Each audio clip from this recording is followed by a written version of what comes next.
Welcome to our webinar, Understanding RVUs. I'm Susan Murin, and our department CAO, Lisa Pistori Anderson, and I prepared this webinar in response to our faculty's expressed interest in learning more about RVUs and physician benchmarking. The goals of the presentation are detailed here. In the next few minutes, we will define RVUs and tell you about their component parts. We'll tell you about the history of RVUs, how RVUs are translated into payments, the relevance of all of this to our school and our department assessments against clinical income, the use of RVUs in practice management, and the process by which RVUs are periodically updated. So let's start with the definition. RVU stands for Relative Value Unit. RVUs were developed for the Medicare system, or CMS, as a way to standardize the valuation of physician work. RVUs have now been adopted by most payers and are widely used for physician and practice benchmarking and as a component of many compensation systems, both in private practice and in academia. The ubiquity of RVUs as a tool for the measurement of physician work and the payment for that work, and the importance of understanding RVUs, is captured by the quotes above from two management consultants. The concept of RVUs grew out of the idea that the services physicians provide could be valued, at least in relative terms, by quantifying the work and other resources involved in providing those services. A landmark article about the so-called Resource-Based Relative Value Scale, or RVS, was published in the New England Journal of Medicine in 1988 and makes for interesting reading. The same research group that published that New England Journal of Medicine article was subsequently contracted by CMS to develop this concept into an implementable national approach to quantifying the value of physician services. In 1992, Medicare adopted this methodology, which significantly changed the way it paid for physician services. Instead of basing payments on charges, CMS established a standardized physician payment schedule based on the resource-based relative value scale. RVS and RVUs have been with us ever since. A key point to understand about RVUs is that they are not just about physician time.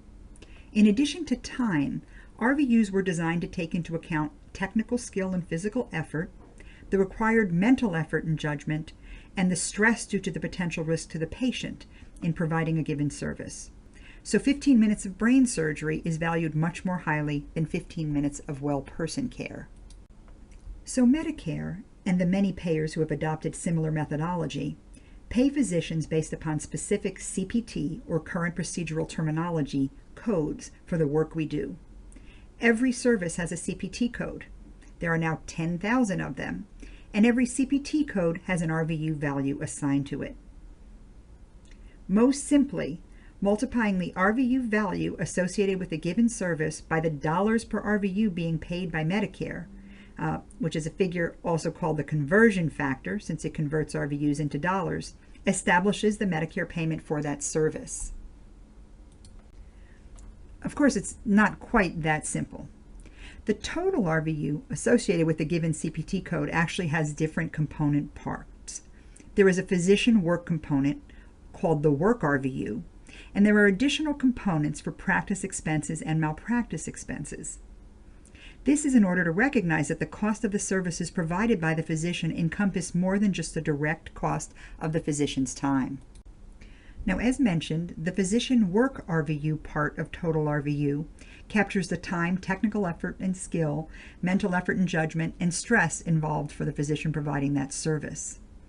Practice expense RVUs, PERVU, account for the non-physician clinical and non-clinical labor of the practice, as well as the expenses for building space, equipment, and office supplies. Professional liability insurance RVUs, which I've summarized as MRVUs, account for the cost of malpractice insurance premiums. The total RVU for any given CPT code is the sum of these parts. Now, adding just a little bit more complexity, the values of the different components of the formula are adjusted by region or locality according to something called the GPCI, or Geographic Practice Cost Index, in recognition of the fact that different costs differ by region, and they don't always differ in the same direction. In California, for example, real estate and office costs are higher than average, so the PE adjustment is, but malpractice costs are lower than average. The GPCIs for the different regions in the country are adjusted every 3 years and are budget neutral, meaning if someone's goes up, someone else's go down. They don't all go up to reflect the changes in the cost of living. So this is what the final formula looks like to tell you what a physician gets paid by CMS to perform a given service. Each component of the formula is multiplied by the GPCI for that region, for that part of the formula, and then the parts are all added up, and the total is multiplied by the conversion factor, or dollar per RVU value, that CMS happens to be paying that particular year. And the total is then the payment for that service. This is how physician work gets measured, and this is how that work is translated into dollars by payers. In case you're curious, here are this year's inputs. GPCI for physician work in our region is 2.7% higher, for practice expenses 8.3% higher, and for malpractice nearly 35% lower than the referent group. And this year's conversion factor, or the dollars per RVU paid by Medicare, is about $35.82. Now, why they need to take this out to hundredths of cents, I don't know, but they do. Medi-Cal pays much less than Medicare per RVU, and commercial payers usually pay more, often expressed as a percentage of Medicare. In some markets, that might be 200% of Medicare, and in some more competitive markets, it might be 110% of Medicare. Rarely is it less. Now, some of you may recall recurrent bouts of hysteria around something called the SGR, or the Sustainable Growth Rate, and how important it was to repeal it. What the SGR would have done was to dramatically cut this conversion factor in order to keep Medicare growth in spending under target levels, and this would have resulted in very dramatic cuts to physician reimbursement by under Medicare. In 2015, the SGR was repealed and MACRA was put in place, but we'll talk about that in a future webinar. Now, one other thing that affects the practice expense RVU, and thus the total RVU and total payment associated with the service, is the site of service. For services that are delivered in what is termed a facility, which is usually a hospital, as distinct from a private physician's office, the PE paid to the physician is lower. The rationale is that the facility, and not the physician, is responsible for the expenses associated with staff and rent, etc. The facility then bills its own charge to cover its expenses. So there are two different bills that usually add up to more than when there is a single or global charge for something that is done in a non-facility setting. You may have heard in the media that this differential payment for facility-based care is under threat, which would be a major blow to academic medical centers and their high cost structures. Here at UC Davis Health System, our physicians practice in both locations that are considered facilities and are paid as same via separate bills from the doctor and the facility, and in non-facility settings in which a single global bill and payment are generated. This is all complicated a bit by the nature of our contracts with payers and which ones do and don't pay a facility fee. Some don't, even when care is delivered at a facility. The work RVU for a service is the same no matter where you provide that service and no matter the dollars per RVU that has been negotiated, which is why work RVUs are commonly used to benchmark physician work. This slide shows you some of the actual RVU values associated with some of the services physicians provide, and the breakdown of the total RVUs for these services into their component parts. The services are an intermediate office visit for an established patient in a hospital setting, a diagnostic colonoscopy in a hospital setting, diagnostic colonoscopy in a non-hospital setting, which we've marked with an asterisk, and total hip replacement hospital setting. Now, some things to note. First, the proportion of total RVU constituted by work RVU varies by procedure and especially by location. This reflects the different practice expenses associated with different types of services. You see that for colonoscopy, the work RVU are the same for the two settings, but the total RVUs differ considerably.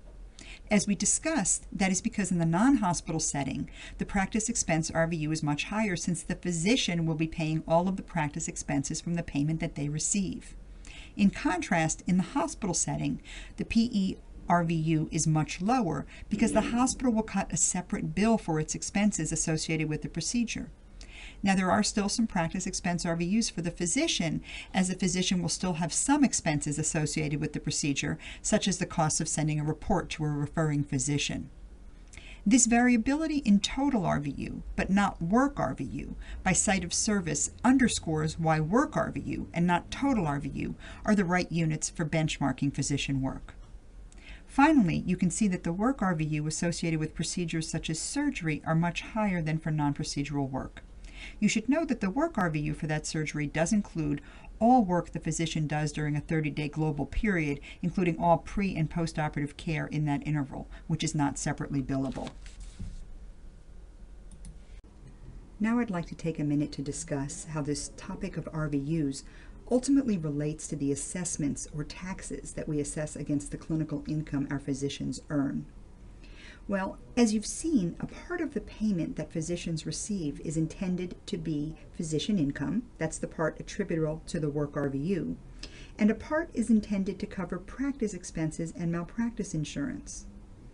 Our system and our department take back a piece of the total revenue, and we in turn pay all of the practice-related expenses. So that's how these two things relate to one another.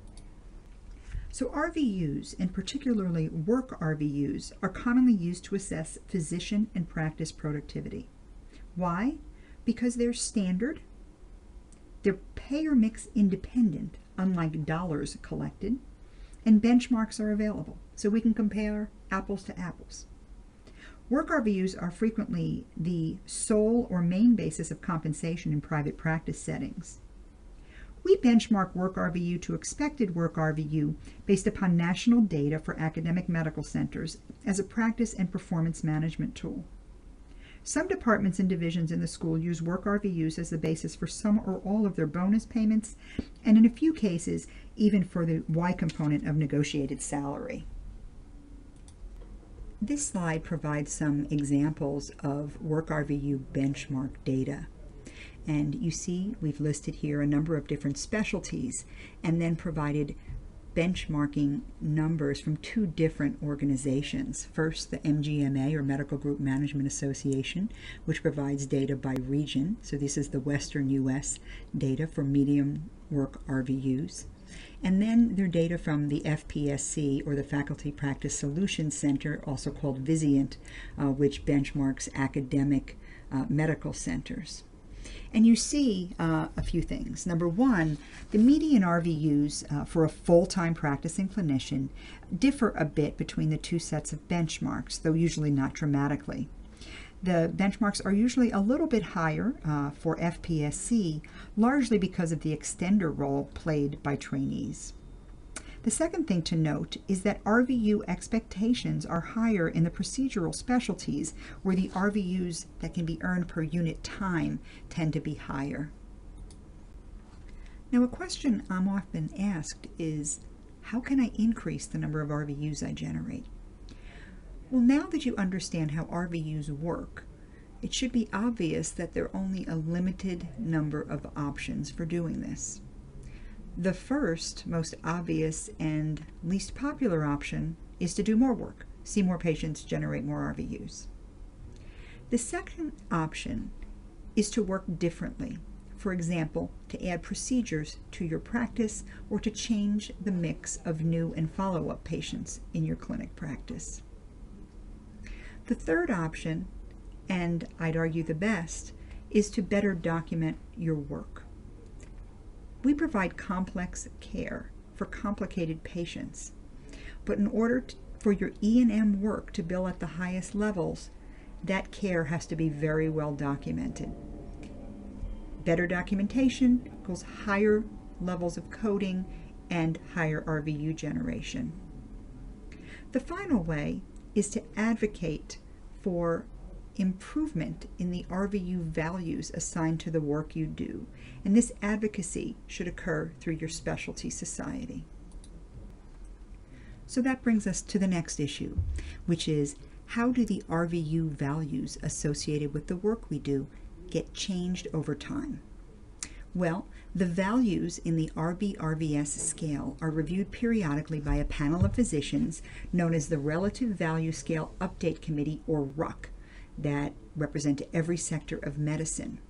They work with the specialty societies and survey physicians periodically to gather data about their practices to guide decisions about updating the RVU values associated with CPT codes and about adding new CPT codes. Your specialty society advocates on your behalf.